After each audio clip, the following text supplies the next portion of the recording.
assess the Ghana Black Stars match against Panama, you will realize that there are a lot of flaws in this team. There are a lot of flaws in the match that we played. Because at the end of 90 minutes, we did get the win at the dying embers of the game. That is the most important thing. Because in every single tournament, when you're able to win your first match, it gives you a lot of confidence. It gives you momentum into the second match. But the question that we need to be asking ourselves is, how well did we play?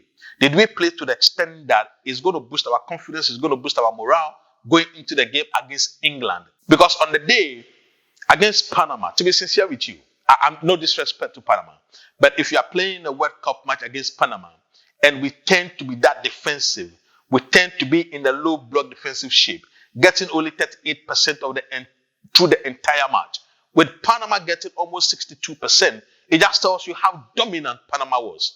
And if Panama was that dominant against this Ghana team, how dominant are we going to be against England? Say, sincerely, I have always been vindictive against this Ghana Black Stars team because we haven't shown that we've got the temerity, we haven't shown that we've got a capability, we haven't shown that we've got a skill set. Individually, we've got some fantastic players out there, like Nuama, like Semenyo, like Asari, the goalkeeper. But collectively, I don't think that we've shown that we've got a mettle. I don't think that we've shown we've got a mentality. I don't think that we've shown the capability to go out there and then do well. Luckily for us, in the dying embers of the game, we've got the most important thing when it comes to football, that is getting a goal. But you see, when you juxtapose this team to the previous teams that we have had in the previous tournaments that we have played, or even the major championships that we have partaken in, there's absolutely no way that you are going to say that this team come anywhere that near the teams that we have been able to build over the past couple of years. Because I really do not understand how we lay up in the 4-4-1, in the 4-4-1-1 situation and still be in the defensive shape. Yes, the coach is new to this team. The coach has his own mindset. The mindset of the coach is to at least get a point or get all the 3 points. But we should be worried as Ghanaians. We should be worried as pundits, because the most important and the most critical question that we need to be asking ourselves, are we going to stand a test against England? Because bear in mind, every single match you have to improve. Every single match you have to improve. And notwithstanding that fact, I would say that for the first time in 8 matches, Ghana has got a win in the World Cup proper. And it boosts the confidence, it boosts the morale. It just indicates that we've done something well. It also negates what we've been able to do prior to the World Cup, because in 6 matches prior to the World Cup, we did not win any of our trial matches. It is just telling. It is just worrying. But at the end of the day, the most important, like we will always say, is the goal that we did get. But tactically, I don't think that we were great. Because when you lay up in a 4-4-1 situation, it means that you want to play on the transition, you want to play on the counter-attack. But the question then again is that, do we have the players to play in that offensive counter-attacking system? I don't think that we do have that.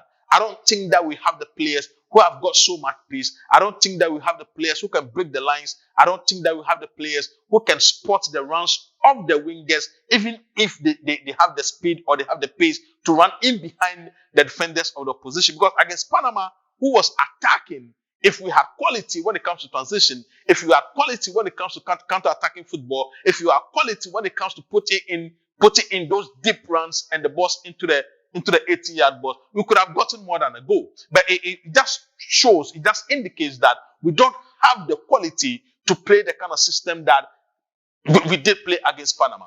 And I am worried. I am very, very worried, because if you look at especially the captain of the national team, Ayew, on the day he was poor. Because if you are leading the line as a lone striker, if you are leading the line at the only center forward in this team, backed by Sulemana, then Sulemana should be able to do the work for you. But there was no link, there was no understanding between between Jordan Ayew and Sulemana, because there should be that telepathy, there should be that understanding, but there was no connectivity. And it got to a point where we were losing all the 50-50 balls in our own yard, in our own defensive setup. And this is very worrying, because if you look at whom we are going to play against in the second match, it is going to be telling, it's going to be devastating if we should put up the same performance and not improve. So to me, I would say that we are happy as a people because we've gotten the 3 points. But technically, as a pundit, as an analyst, if you look critically at the 90 minutes that we did play, I would say that we have a lot more to improve. We have a lot more tactically, technically, understanding and appreciation of the tactics that the coach wants to play. And you see, another thought, if we want to do well against England, we would have to ditch the 4-4-1-1 system because there are a lot of spaces in behind.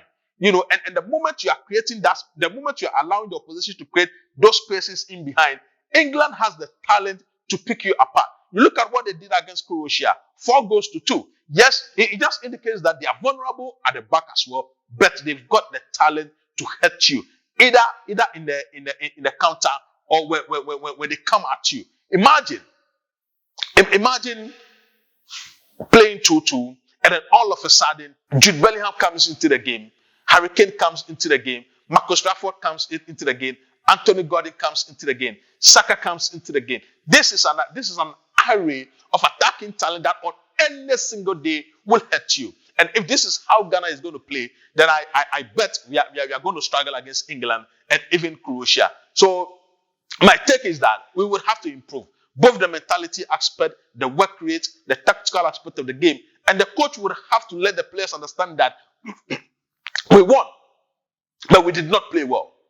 The players will have to understand that we won, but we did not play well. But if they think that the win is the most important thing, or if they think that they did play well, that's why they were able to get a win, then I beg to differ.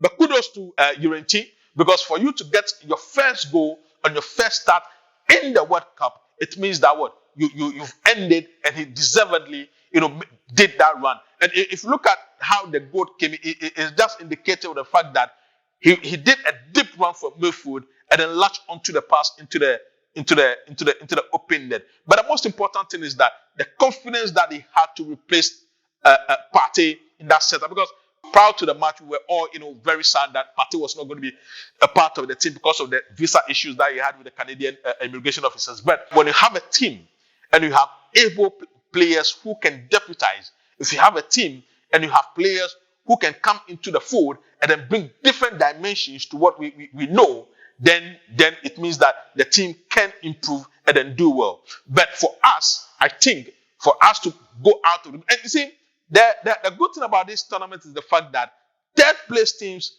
who have, I think, who do well would have the opportunity to move into the next round. So should we at least get something out of the matches between England and Croatia, it means that the probability that we are going to get out of the group stages of this tournament is likely going to be high.